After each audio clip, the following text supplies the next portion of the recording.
Hello and welcome to your favorite informative as well as educative program, Zimbabwe, the Awakening Giant, where we focus on Zimbabweans who are contributing significantly to the growth of the economy of our motherland. In this week's episode, we revisit Bulawayo businessman Vengai Runyowa, whom we first featured on this program in 2017 as he was specializing in cattle ranching in Cholocho. But ever since the lease to the cattle range was terminated, Vengai has moved back to his 3.9 hectare plot in Umguza district's Kensington area. So today we would like to find out what he is up to and how he has managed the process of moving from being a cattle farmer who had a farm in excess of 5,000 hectares with more than 1,000 cattle to this 3.9 hectare plot. Now, for the benefit of those who are not familiar with this Bulawayo-based businessman, we started off by asking him to give us a brief on himself and his business dealings. I did my first degree at NAST.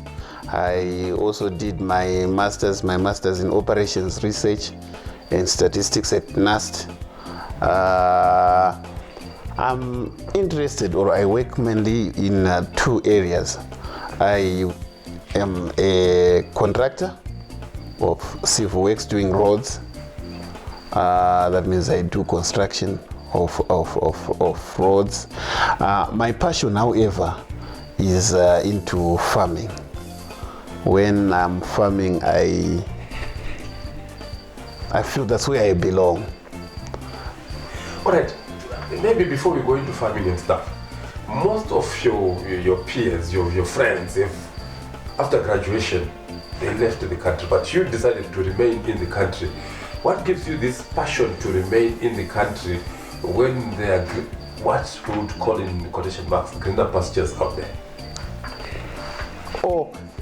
Greener pastures, most of I would say we create them, but I will also say by leaving, these other guys left a void, and I understand me if I'm going to say I'm patriotic. Maybe I'm very patriotic because it's that patriotism which has given me a chance to do what I'm doing now. When some of my colleagues left, obviously they left a void. For us to continue as a nation, we had to put up our socks and fill up those voids that had been left by our colleagues who are working from the other side, while at least we continue to keep the fire burning in our motherland. Okay, you have said you have got a passion for farming. You've got a passion for horticulture. I have been talking to you since maybe the year 2016, 2017, thereabouts, and I've seen some of the things that you do. But for the benefit of those who are seeing you now, what is it that you feel that if I could be doing this, then I would be doing a service to my country, I'll be doing a service to my own people, I'll be doing a service to myself? Mafema, let me take you back to 2016, 2015. When I was doing cattle, I was doing what I loved most. I enjoyed the bull sales, me selling bulls to the community, me raising those 1,600 cattle, me interacting day to day with farmers, walking over that big piece of land. When we went into that partnership, the thrust then of government was to leverage on public to private partnerships. That's how we came in. And when the new administration came in within ADA, the thrust was for ADA to take over, to take back and run the things. Yes, I remember at that time ADA put in some cattle from their farm in Fairhill. They put in some 110, 120 cattle, and then I had my base of 230. From 2016, we raised together. We raised that base, that seed, from 310, I suppose, of the females, to we ended up at 912 females, and the total head in 2019 was nearing 1,600, not counting the cows. we really had pushed, like we had increased the per square meter of cattle resident in the farm from maybe 1 cattle per 40 square meter, and we had now maybe 6 cattle per square meter. And remember also we did that mostly because we put some supplementary feeding and aligned to the proper farming lines. Coming from a layman's point of view, your being there at Sedgwick, how did it benefit the ordinary person within the community? I know people had cut off fences and done this, they had no dips and things like that. You want to talk briefly about that? Your being there, how was it helping the Cholocho community? The area within that area that we were, remember we drilled 4 boreholes. People would come fetch water from there. Remember we also had lines where we would take our bulls and give it to the communities that were there so that they change their breed. And remember the communities which surrounded the Jake people, the Jake, and do I remember? They would come and dip in their cattle there in the farm. Apart from that, we also, to put up the fences, we employed the surrounding communities, people from the surrounding communities. Those are the guys who did most of the farm work. That was Bulawayo-based businessman Vengai Runyowa giving us a brief on himself and his journey into the business world. We now take a short breather, but when we return, we delve deeper into Vengai's current businesses and how he has managed the change in his business world.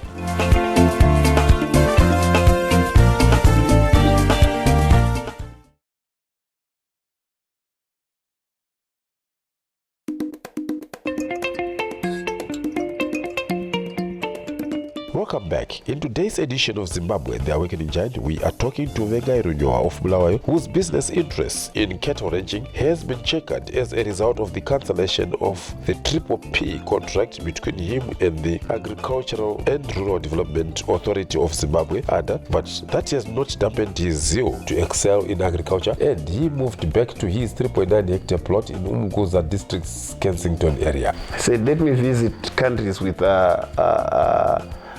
smaller land, with where land is a limited resources, and see what they did. I went to Ireland, I went to Denmark, I went to some various countries. I also went here closer home to South Africa and saw what other people were doing. Then it dawned to me that do controlled farming, let's get into cropping, let's get into horticulture. Then that same month, that was I don't remember, but it was during summer, around September 20, just after COVID. There was a serious shortage of chicks On the local market. On the local market. Then I said, what's happening? That's when I also thought about the hatchery and saw that it can fit within the 3.9 hectares that I have. I do horticulture the same. Remember, I already had this land. That was the advantage. I can do my intensive farming here with my hatchery and with my controlled houses, the greenhouses. With the hatchery, we are starting small, hatching per week between 12 and 14,000 for now, which already around this time, I would say all the chicks we are in what? July. We have started to get full. We are remaining with no chicks every week because they are bought. Well, I said I'm a layman. Mm-hmm. Where are you getting your eggs from? We started way back some 6 months. We bought this Ross 308 from Ross, Zambia in Lusaka.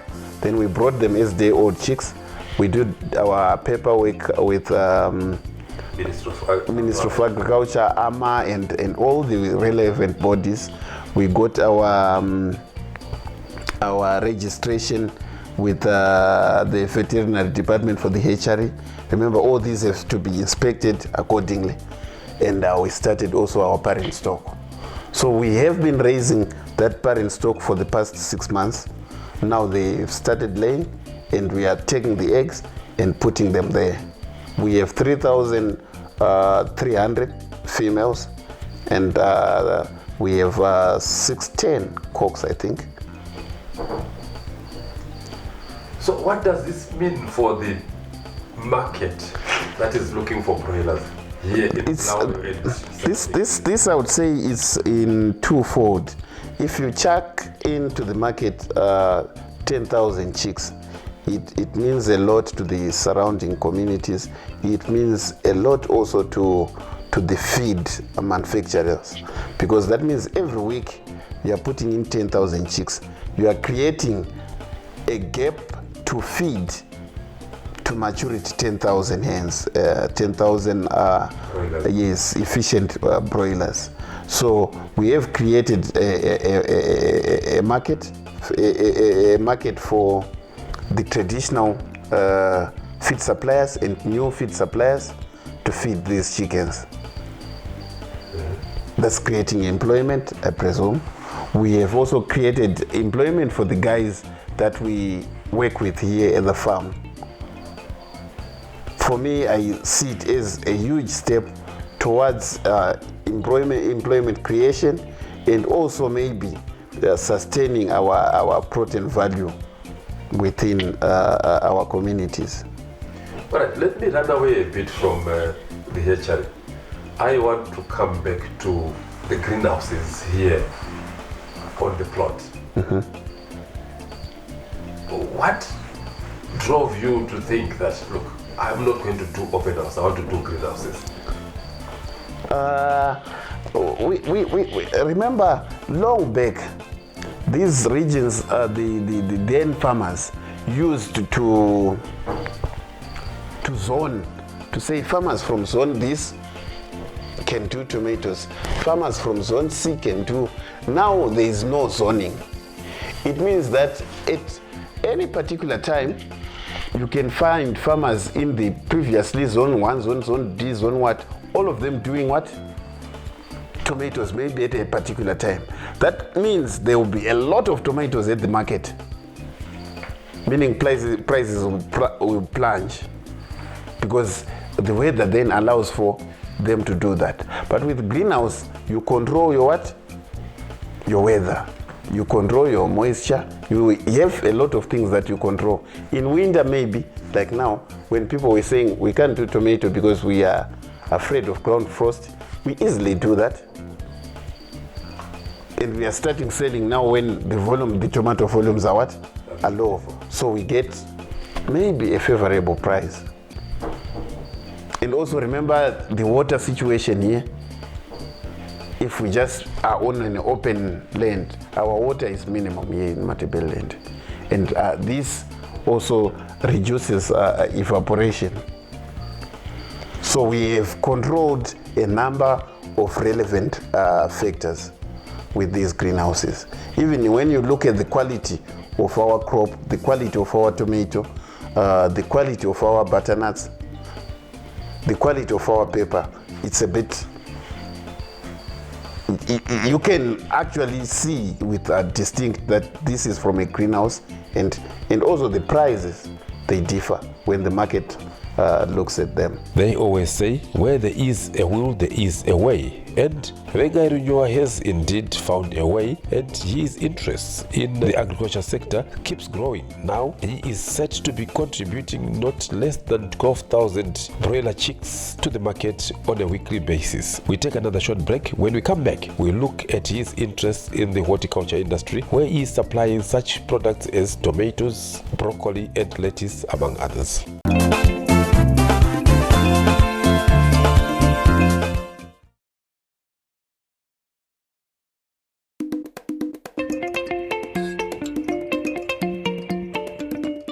Welcome back. This is the third and final part of this week's edition of Zimbabwe, the Awakening Giant, and indeed, in Vengai Runyowa, we have shown that Zimbabwe has what it takes to reclaim its breadbasket of Africa status, as he is producing horticulture products such as tomatoes, lettuce, broccoli, and others in a professional manner that is not only satisfying the local markets but is also creating employment at source as well as downstream. Now, in one of his greenhouses that has a tomato plant population of about 12,000 plants that has now reached its maturity stage, we spoke to some of the men and women who are toiling day and night to ensure a good harvest. And first up was the supervisor Takunda Muponderi, who spoke on the beauty of using modern methods of farming. Ngwe chando vari makawanda vanonetseka nenyaya yekuti domasi rinorwa nechando, but nenyaya yekuti tiri kushandisa greenhouse. Domasi redu harirohwe nechando. Greenhouse futi rakatikoshera pakugona kurichengeta iro, hariwani mapesti akawanda, harirumwi zvakanyanya kozi tinenge tichikontrola even matemperatures edu kana tinoda ndo atinenge tichikontrola munomu. Kana kuchipisisa tinogona kurivhura kuti mutonhorere, kana wokuchitonhora tinorivhara futi kuti tiwane matemperatures atinoda. Domasi redu rinokura zvakanyanya mugreenhouse kudarika domasi riri panze. Infact ngati maplants ari mugreenhouse anokura zvakanyanya kudarika maplants anenge ari panze. Saka kana nditi nguva yechando inoi, varimi vakawanda vanenge vasina, sitimbopa example yedomasi rori, vanenge vasina rakawanda nenyaya yekuti vanenge vachityika kuti rinorohwa nechando. Saka isusu tinge tichizama kuti tiririme nguva iyo yekuti parinenge richiti panze harisi kunyatsoita, sitoririmawo mugreenhouse, marinenge richinyatsoita harina zvinoriafekta zvakawanda. Ukama hwenyu nevanobatsirika nezvinobva pano kunze uku hwakamira sei? Ndinoedza kubvunza kuti muri kucontributa sei mumabasa atinoona achiitwa mumadhorobha makunotengeswa madomasi nechichichi, nekuti parinoshaika paipa vanhu vanongoshaya kuti voendepi. Sai muri kucontributa sei mukukura kweikonomi yedu? Ndingati tiri kucontributa zvakati nyanyei, chero zvazvo pamwe zvisati zvanyanyosvika pastage yatiri kuti tinoda, but tiri kucontributa zvakati nyanyei kozi kunoku handiti munotiona kuti kunoku kwatiri kunoku kufama tinenge tine vamwe vanhu vatinenge tichitora vanenge vachiuya vachizotishanda navo, vasiri mapemanendo tinenge tichitora vanga chingohaya vachiuya vachienda. Then ukatitaenda kumarket, tine futi vanhu vatinoshanda navo kumamarket kuya kwatinenge tichisaplya, vanenge vachitibetserawo kuti tiritengese. Saka ndingati zviri nani chero tisati tasvika pastage yatiri kufunga kuti ndo yatinonyatsoda, but tiri kuti contributewo zviri naniwo paikonomi yenyika yedu. Mukatarisa panapa ndiri kutaura kuti 4.5 hectares, but ndikaudza plant riri munomu mune about 12,000 plants dzetomato. So tikatarisa munhu ane purazi kana kuti vanhu 10 vane mapurazi vachirima semarimiro akadarika aya, ora tikati akaita nge aya, ndofunga toenda kumberi. Kozi Runyowa paine audze basa rawo kuti rifambe zvakanaka, ribude zvakanaka, haiti mashortcut. I-greenhouse le iyancedisa kakhulu le moli yami, angilali ngingadlanga. Ngingabuya yenza umsebenzi, ngiyakwazi ukufika ngithenge impuphu endlini, ngithenge isitshebo silale sidlilela abantu abami. Kwesinye isikhathi nxa ngibamba amalanga angani manengi ngiyakwanisa lokubhadala irent. Kulabo mama abangayenzi lutho ngibakhuthaza nje ngokuthi vukani ndisebenzise izandla. Nxa ngumama sisebenzisa izandla, uNkulunkulu wasinika izandla lezi zombili ukuthi sizisebenzise, siselele imoli zethu, singaphonga uyekethisa nje sitshone silele. Umthunzi ngowenja, thina safundiswa kanjalo ngabomama bethu, bathi ukulala ngokwenja umuntu kumele asebenzise izandla zakhe, asebenzise amandla akhe, asebenzise ingqondo yakhe ukuze aphile. Lapha sifunda okuningi kakhulu ikakhulu ku farming yona le njengoba libona nje amatamatisi nje so lami imfundiso engithola lapha sengikwanisa ukuthi ngabona omunye laye loba kungayisimi yenza the same local project yona lefana leyo kulima ngiyakhona ukuthi ngimtshele ukuthi inkinga ngisebenza kule ndawo nje so ngibona kusenza so into zangikhona ziyaphuma like in a good way so lawe uma ungayenza so ungayenza lokho la lokho esiyabe sikuthola kakhulu indlela akuhlanyelwa ngakhona la some people abayenzi like this and mina ngibuya kule indawo bengakwazi ukuthi khona kulinywa kanje so ukuthi lami mangasuka kathesi going back endaweni lami lapho engihlala khona kumbe lapho engasuka khona sengafika lami ngiyenze something of my own as long as ngiyabe ngilamanzi ngile hlangele kwanile into engayitsho nje abantwaneni bethu ukuthi khona abayekele into zesidakamiso asilampilo lapha baya khona akula into nje engabasiza ekakhulu into enze isidakamiso lezi zizisa ubuhlungu because ungezwe abanye kuthiwa umunye wenza suicide uyenze kanjani but uma ungaba ngumntwana lwana othi khona ngibona abanye behlakula lapha nekela lami yongena khona angithi ukuthi nje abanengi bangikhona vele they don't like into ezifana la zona lezi mabe sibona sisebenza loba siphandle lapha na uthi hey hayi mama lapha hayi mama mabe sibona engani sidubeke kakhulu but ayisikho impilo kumele ukuthi la uzama ukuthi khona wake up ekuseni lawe ucabanga ukuthi khona yekela ngiyedinga iphiswe kobani lami ngehlakula yekela ngiyesebenzela ubani lami ngiyethola lokho ngoba these days vele abantu abaningi sisebenzela thina abanye abantu awungeke uzitshela ukuthi khona kumbe hayi ukuthi ngisebenze kumele ngibele esikolo kumele ngibele njani khathesi thina sisebenza khona lapha ungathola ukuthi mebhencinye angizange ngamfika uform 4 but angizange ngafisa ukuthi khona ngiye kuba ngamanye amantombazana phandle ngalo ukuthi hayi namhlanje ngiyantambama ngiyangaphi kumbe ngiyangaphi asange sakuthanda so siyafisa ukuthi wonke umntwana oyinkazana kumbe ngumntwana ongumfana I think is wise ukuthi umuntu hlala phansi uplan impilo yakho that little thing oyitholayo ngelanga loba yidola loba yini use it wisely uyabona impilo nje iqhubekela phambili kahle iko zvino upenyu hwedu hwemuno muZimbabwe hwatava naho hwangotiwa basa redu isire maoko saka paunongoona chinechi chitwawo nemumwe paya zama kunoindawo ipapo unokaruzivo kako zama kuti vedu ini ndinokaruzivo kokuti zvemunoita izvi ndadiwo kuti ndimboisawo pfungwa dzangu ndiri nhatu ipapo handifungi kuti vangakura mbiri plus kuva vechidika vanoswera vechimwa zvinana musombo nevambosiyanawo nazvo vamboswera vichiita zvetinoita isu vavakuru motarisawo neniwo zero rangu rinoradika ndakura asi ndoona kuti ndiswerewo ndeichiteera kana mumashabhini mundechiona kuti hapana zvinondibetsera asi kana ndikaswerawo ndechishereketa kudai ndozwa kuti kurarama ndendiripo. Indeed, wise words there from an elder. If we have local producers who produce for our local people and the export market, then indeed we would definitely go back to the top as we rightfully deserve as Zimbabwe. That unfortunately brings us to the end of this exciting edition of Zimbabwe, the Awakening Giant. But let me promise that everything being fair and square, next week we delve deeper into the hatchery business that has been started by Vengai Runyowa and also talk to his horticulture products customers in Bulawayo CBD. So until next time, same place, same station, pleasant viewing.